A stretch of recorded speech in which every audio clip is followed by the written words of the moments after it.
Situé dans la capitale tibétaine de Lhasa, le musée de la région autonome du Tibet a commencé la numérisation de son catalogue, de sa collection il y a 3 ans.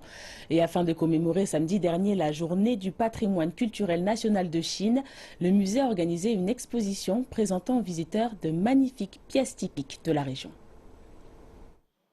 Fondé en 1999, le musée de la région autonome du Tibet était le premier musée moderne de cette région, située dans le sud-ouest de la Chine. Le musée se targue d'avoir une collection de plus de 520 000 pièces, mais les recherches scientifiques et les explorations archéologiques ont été mises entre parenthèses en raison d'un système de catalogage dépassé.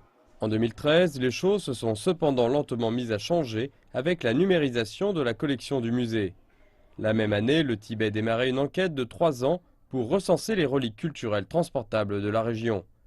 Les documents incluent une liste de détails allant du nom de l'objet, la catégorie à laquelle il appartient, son époque, jusqu'à sa texture, taille et ses conditions de préservation, ainsi que des photographies et des numéros d'identification.